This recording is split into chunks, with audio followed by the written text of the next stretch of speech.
आप सभी का स्वागत है हमारे YouTube चैनल पर। आज हम प्रश्नावली 5.1 सवाल नंबर 9 को हल करेंगे, जो दिया गया है रिक्त स्थानों की पूर्ति कीजिए। सिंपल सा सवाल दिया है कि यदि दो कोण पूरक है तो उनके मापों का योग कितना आएगा। देखिए, जहाँ भी पूरक मिले तो पूरक का योग कितना आता है, हमेशा 90 डिग्री।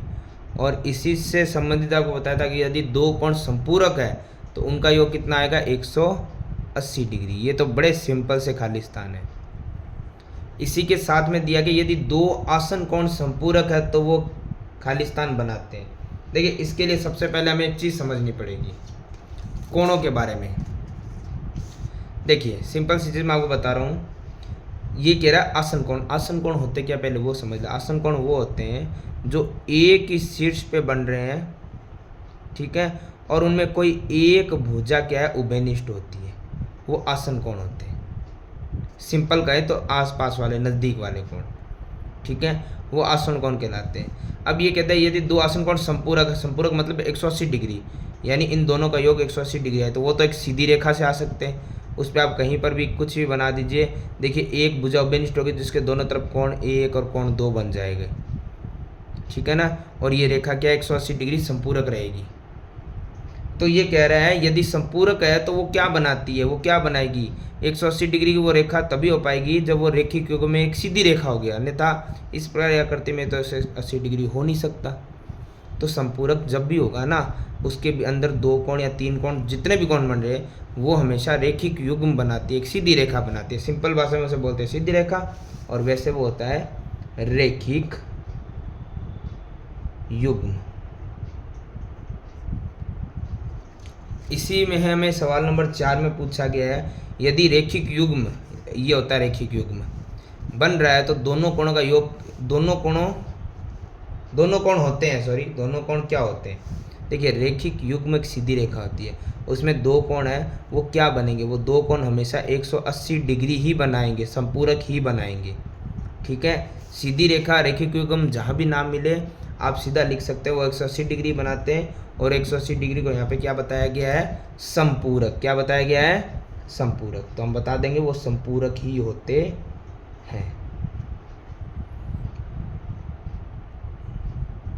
इसी में सवाल नंबर 5 दिया गया है कि यदि दो रेखाएं एक दूसरे को एक बिंदु पर प्रतिच्छेद यानी काटती है तो ऊर्ध्वाधर सम्मुख कोण हमेशा क्या होते हैं। चलिए ये एक चीज समझते हैं। यहाँ पे हमें दिया गया है यदि दो रेखाएं हैं और दोनों रेखाएं एक दूसरे को काटे, किसी बिंदु पे काटेगी, ठीक है, काटती है तो ऊर्ध्वाधर सम्मुख कोण, ऊर्ध्वाधर सम्मुख कोण क्या होते हैं, चलिए वो समझ लेते हैं हम। जहाँ पर भी दो भुजाएं आपस में काटती है, उस बिंदु के एक इस तरफ और एक उसके पीठ के पीछे जो कोण बनता है वो होते हैं ऊर्ध्वाधर सम्मुख कोण। क्या होते हैं, ऊर्ध्वाधर सम्मुख कोण। जैसे अगर हम इसको ना लेके इसको लें तो भी इसके पीठ के पीछे ये वाला कोण बन रहा है, तो ये इसका सम्मुख कोण हो गया। और ये कोण हमेशा एक दूसरे के बराबर होते हैं। अगर ये कोण होगा तो ये हमेशा बराबर आएगा, ये कोण होगा तो ये हमेशा क्या आएगा, बराबर। तो यदि दो रेखाएं एक दूसरे को काटेगी एक बिंदु पर तो ऊर्ध्वाधर सम्मुख कोण हमेशा क्या आएंगे, बराबर आएंगे। तो हम यहाँ लिख देंगे बराबर। और इसी में सवाल नंबर 6 दिया गया यदि दो रेखाएं एक दूसरे को एक बिंदु प्रतिच्छेद करें। ये तो पांचवें सवाल की तरह ही लग रहा है, चलिए देख लेते हैं। अगर दो भुजाएं हैं, ठीक है, और जैसे हमें बता भी दिया कि दोनों एक दूसरे को एक बिंदु पे काट रहे हैं, पांचवें सवाल की तरह ही, तो यदि ऊर्ध्वाधर सम्मुख कोणों का युग्म बन रहा है, ठीक है, ऊर्ध्वाधर सम्मुख कोण एक यहाँ पे बन गया, एक और दो एक दूसरे के बराबर आ गया, और एक हो गया 3 और 4 का, ये एक दूसरे के बराबर आ गए। तो ये कह रहा है कि सम्मुख कोण का युग्म यदि न्यून कोण है तो ऊर्ध्वाधर सम्मुख कोण का दूसरा युग्म क्या होगा। देखो, एक युग्म मतलब जो आमने पीठ के पीछे कोण है सम्मुख कोण, उनका युग्म ये कह रहा है कि न्यून कोण है, न्यून कोण। चलो हम न्यून कोण की तरह बना भी लिया हमने, ठीक है, ये दोनों न्यून कोण है। तो दूसरे कोण क्या होंगे, सिंपल सी बात है, अगर दो कोण न्यून कोण आ रहे तो दूसरा युग्म क्या आएगा, अधिक कोण। कारण क्योंकि ये कोण एक सीधी रेखा बनेंगे, अगर एक न्यून होगा तो दूसरा अधिक होगा, और इसमें भी ये अगर एक न्यून है तो दूसरा क्या होगा, अधिक। यानी एक न्यून कोण का युग्म होगा तो दूसरा होगा अधिक कोण का, और एक अधिक कोण का तो दूसरा न्यून कोण का होगा। तो सिंपल हमें यही भरना है कि एक युग्म न्यून कोण है तो दूसरा युग्म होगा अधिक कोण। ये हमारा सवाल नंबर 9 होता है कंप्लीट।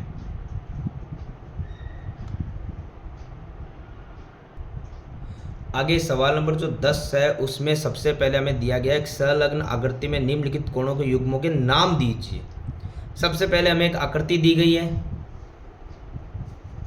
और उस आकृति में हमें पूछे गए हैं कुछ शीर्षाभिमुख अधिक कोण, आसक्त कोण, समान संपूरक कोण, असमान संपूरक कोण, ऐसे करके कुछ क्वेश्चन दिए गए हैं और उनके नाम बताने में कैसे बताने, आइए वो समझ लेते हैं।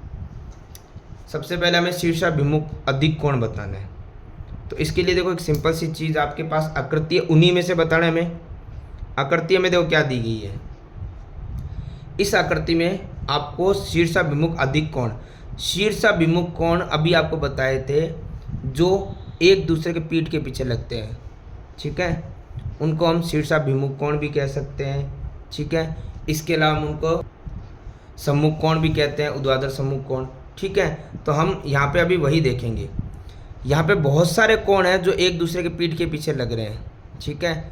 जैसे ये वाला लग गया है जिसका नाम है AOB DOC, ठीक है। और इसके साथ अगर हम ध्यान से देखें तो ये अगर एक रेखा अगर ये नहीं होती तो ये वाला भी हमारा क्या हो जाता, जैसे हमने पिछले सवाल में देखा था, अगर दो रेखाएं काट रही है, ये बीच में तीसरी रेखा तो बेवजह आ गई। अगर ये नहीं होती तो ये वाला और ये वाला शीर्षाभिमुख कोण ही तो होते, है ना।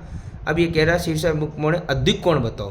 तो देखो अभी जैसे आपको बताया भी गया था, अगर ध्यान से आप देखेंगे इस आकृति को कुछ ऐसे करके, ये बीच वाली एक भुजा को एक बार के लिए आप भूल जाइए, मान लो ये भुजा है ही नहीं, ठीक है ना। इस भुजा को हम एक बार के लिए सोचते हैं नहीं है, ये रहो। तो हम क्या देखते हैं, दो भुजाएं काट रही है इस सवाल की तरह, ठीक है। ये लो ऐसे कर लेते हैं हम, ऐसे काट रही है एक दूसरे को। फिर ये देखो दो न्यून कोण बन रहे, दो अधिक कोण बन रहे थे, हमने अभी देखा था। तो ये कह रहा है कि न्यून कोण वाले नहीं, अधिक कोण वाले बताओ। तो अधिक कोण कहाँ बन रहा है, एक तो इधर बन रहा है और एक इधर बन रहा है। ये ई वाली भुजा को एक बार भूल जाओ।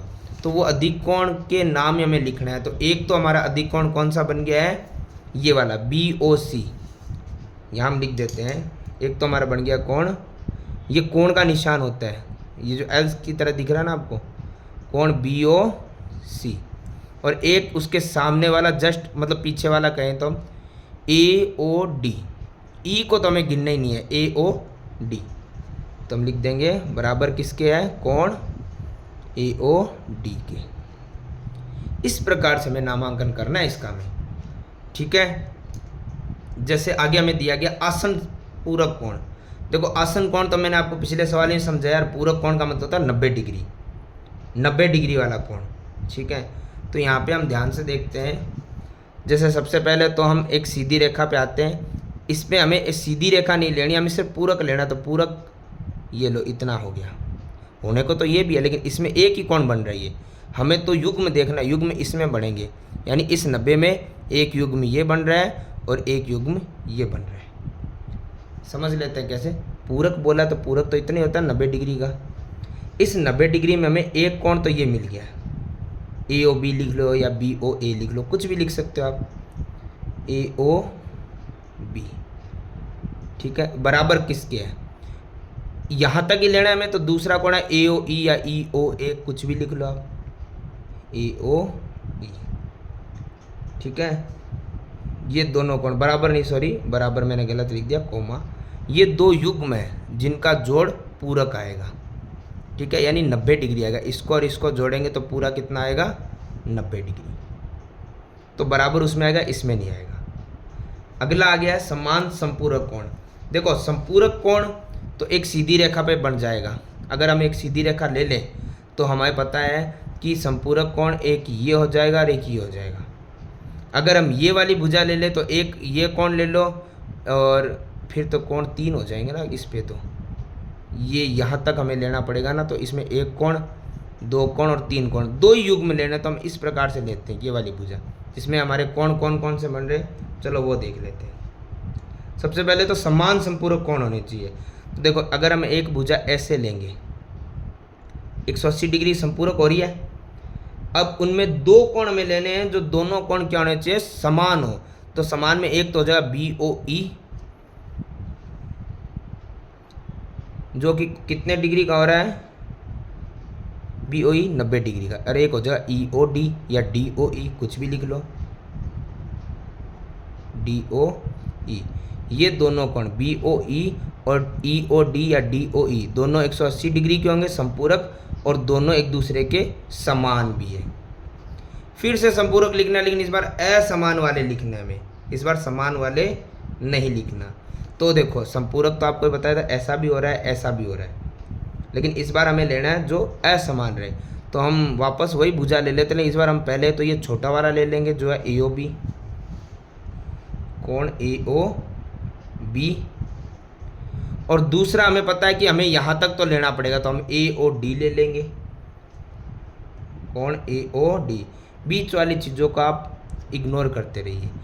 ऐसे लेना है तो ऐसे पे देखो, एक कोण ये ले लिया छोटे वाला, अब एक पूरा लेना है तो AOD हो गया। तो ये और ये पूरा 180 डिग्री हो गया, और दोनों असमान है, पहले वाला दोनों समान थे। इसी में हम देखते हैं कि सवाल नंबर 5। देखिए सवाल नंबर 5 जो हमें दिया गया है, आसन कोण। आसन कोण हम पहले समझ चुके हैं, यहाँ भी समझे हैं, पहले भी समझा है। जो रेखिक युग्म नहीं बनाते हैं, रेखिक युग्म यानी 180 डिग्री, ये कह रहा है 180 डिग्री नहीं बनाए।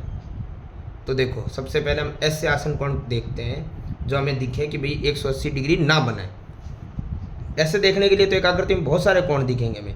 जैसे शुरू हम AOB से ही कर लेते हैं। अगर AOB ले लेते हैं हम इसके साथ में, तो आप ध्यान से देखिए यहाँ पर आपको AOE भी दिखेगा, ठीक है, AOB और AOE, ये ऐसे दो युग्म है जो 180 डिग्री यानी रेखिक कोण युग्म नहीं बनाता है, ठीक है। तो पहला तो हम यही लिख लेते हैं, AOB और AOE, ये दोनों 90 डिग्री तो बना रहे हैं, संपूरक यानी 180 डिग्री रेखिक युग्म तो नहीं बना रहे, ठीक है। इसके बाद हम इसमें से और देख लेते हैं, ऐसे हमें कोई मिलता है तो। जैसे हम देखते हैं AOE ले लेते हैं हम, हालांकि आप कहोगे AOE ले चुके हैं, लेकिन हम अब दूसरी आकृति के हिसाब से लेते हैं, उसको एक बार छोड़ देते हैं। AOB हमने ले लिया, AOE ले लिया, अब AOE के साथ कोई और कोण लेते हैं, AOB नहीं लेंगे। जैसे मैंने ले लिया AOE, अगर AOE लूँगा तो फिर वापस वो लेने का तो मतलब नहीं, आगे बढ़ते हैं, EOD ले लेते हैं। अब देखो ये वाला कोण और ये वाला कोण लूँगा तो दोनों रेखिक युग्म तो नहीं बनेंगे 180 डिग्री। चलो एक आधा कोई और भी ऑप्शन ले लेते हैं। जैसे पहले हमने ये और ये लिया था, फिर हमने इसको वापस और इसके साथ लिया, अब इसको वापस और फिर आगे वाले को लेते हैं। तो EOD यहाँ लिख देता हूँ मैं, EOD, ठीक है। और EOD के साथ आगे वाला लेते हैं, तो जो बन रहा है DOC या COD, कुछ भी लिख लो, नाम आगे पीछे चाहे हो जाए, लेकिन बीच वाला बीच में रहना चाहिए ना। तो देखो ये वाला कोण और ये वाला दोनों युग्म में 180 डिग्री तो नहीं बन रहे हैं, इसने यही कहा था नहीं बनना चाहिए। तो इस प्रकार के हमने कुछ छांटे हैं नाम जो इस आकृति में 180 डिग्री रेखिक युग्म नहीं बनाते हैं। तो इस प्रकार से ये हमारा सवाल नंबर 10 और प्रश्नावली 5.1 होती है समाप्त।